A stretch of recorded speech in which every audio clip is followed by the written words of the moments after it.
que esse seminário, encontros que esse seminário proporcionou, né? Billy, o Sul, NC. Então, eu vou... doutorado, mestrado, e pessoas e memórias. Dá para você voltar, fazendo favor? Isso. Então, nessa parte do estudo, eu me detenho no patchwork como objeto de memória discursiva e como, pela produção que nós tivemos, pelo momento de produção que nós tivemos, que foi bem intenso, vocês vão me permitir ler e ir participando, porque ainda não internalizei totalmente as questões das quais eu me proponho a discutir, né, porque foi um encontro de setembro para cá, né, que nós estamos produzindo, e ainda está, né, sendo gestado. Então, tem-se no patchwork de memória, segundo a estudiosa, a pesquisadora Márcia, né, as cores, as formas, a disposição das figuras, a ordem, os tecidos como passíveis de constituir-se em discursividades, isto é, passíveis de análise segundo o meu olhar. Né. Analisar como é possível um texto, uma colcha, o patchwork, que inicialmente ele é produzido com fins funcionais, utilitários, lembrando a contextualização que a Márcia fez lá dos imigrantes do Novo Mundo, quando as mulheres eram colocadas num local para produzir essas colchas, para que a mente não ficasse ocupada com pensamentos demoníacos, com fofocas, né, em que elas pudessem ser supervisionadas, né. Então, era um momento que esse mundo masculino e esse mundo religioso tinha a oportunidade de supervisionar essas mulheres e ocupar, entre aspas, o tempo delas. Então, essa colcha, esse texto colcha, patchwork, no primeiro momento, produzido com fins utilitários, né, com o objetivo de ocupar, dominar a ação, o tempo dessa mulher, como que pode, qual a possibilidade desse texto de criação, de composição, de forma artística, de constituição de expressões e emoções, sonhos, desejos, posicionamentos e recalques? Porque no patchwork de memória, como vocês podem observar aqui, tem projeções, tem sonhos, tem algo que lembranças, né? Então, algo que produzido, lembrando, né, os nossos imigrantes, isso caminha, né, com ele e nele, né, nesse patchwork, essa discursividade. Como é possível algo que era produzido para ser uma manta, para crescer uma cortina, a mulher conseguisse transgredir isso e nele, dele e com ele passar com cada pedacinho de pano, cada detalhe, passar o que ela estava sentindo, o que ela queria, os seus sonhos, transgredindo esse momento de controle. Pode passar, fazendo um favor. Então, as discussões desse subcapítulo do estudo, elas começam com essas duas perguntas, né? Como é possível um texto passar da dimensão funcional utilitária à dimensão artística, artesanal, por exemplo, de relíquia, de porta-retrato, de narrativa, né? Narrativa na perspectiva literária, a arte da palavra, né? Como um texto em que é supervisionada, regrada, ordenada a sua produção para que cale, para que oprime, para que sufoque o que a mulher tem a dizer e pensar, consegue transmitir e nele, dele, com ele, criar, externar, falar. Então, os meus estudos estão conduzidos indo, né, pela linha teórica da análise de discurso francesa, e nesses estudos não interessam exclusivamente os elementos linguísticos, pois a descrição de toda a exterioridade, de todas essas condições de produção que a Márcia descreveu e que a Aline também, com a questão da memória e cultura, e que eu com essa questão do momento dessa produção dessas mulheres, ela é constitutiva. Essa exterioridade é detectada na e pela materialidade da língua, materializada nesse texto e, portanto, opaca.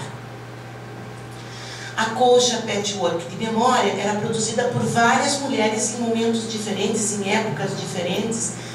Ela ia, essas mulheres Às vezes, muitas vezes, segundo a pesquisadora da mesma família, e muitas vezes mulheres de diferentes famílias que se reuniam nesse ambiente e nesse momento, né? Porém, nessa materialidade, elas encontravam campo fértil para externar os mesmos recalques, né, de mulheres, né, para contrariar as mesmas opressões, para transgredir, para narrar lembranças do passado, informar fatos do presente, projetar esperanças futuras, ilustrar imagens retidas na memória, enfim, diferentes artesãs em diferentes épocas, mas escritas na mesma formação discursiva, a da artesã, do artista, do criador.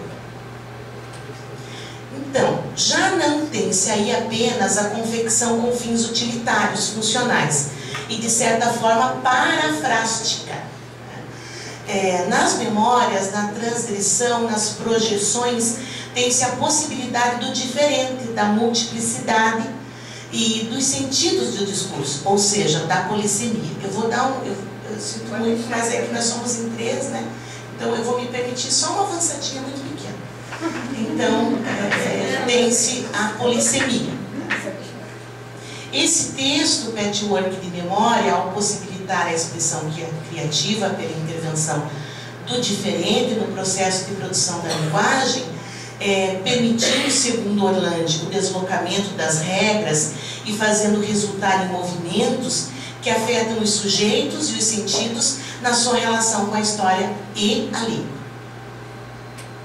Essa possibilidade, de novo, que é criada pela polissemia, é a própria razão da existência da linguagem, já que a necessidade do dizer é fruto da multiplicidade dos sentidos. São processos polissêmicos que garantem, segundo Leandro Ferreira, que o mesmo objeto simbólico passa por diferentes processos de ressignificação.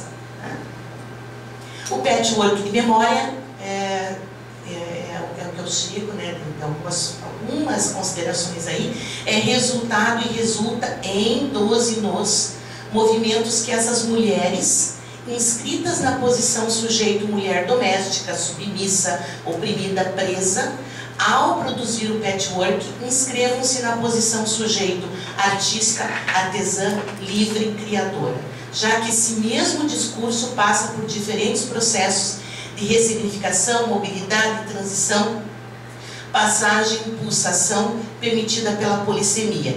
E nós podemos observar isso quando nós vemos 2 momentos desse tapete, ou dessa colcha, ou desse retrato, ou dessa relíquia, em que, num momento aqui, eu encontro uma das pessoas que está produzindo, falando toda a história da sua vida como mulher, sou feliz, dei os filhos, o casamento dela,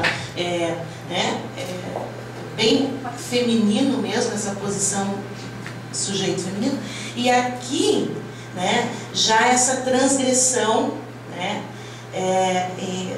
esse atravessamento da formação discursiva do artista, do artesão, do criador, nessa projeção, né, em que tem todo o futuro, o que imagina para depois, né? E aqui apenas falando dessa questão do feminino mesmo, doméstico e utilitário, o tricô e o crochê, as atividades que ela faz como mulher inscrita nessa formação discursiva, que depois vou me deter um pouquinho mais.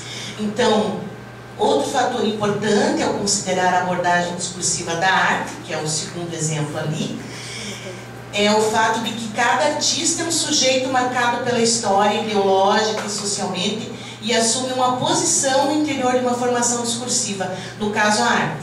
As diferenças individuais de cada artista, segundo Neckel, né, essa é uma afirmação de Neckel, que está entre nós, né? Ela está entre nós. No entanto, elas constituem, do ponto de vista discursivo, diferenças na posição de sujeito no interior de uma mesma formação discursiva. Aí já comentei a respeito disso, posso fazer, por favor, passar para o próximo slide?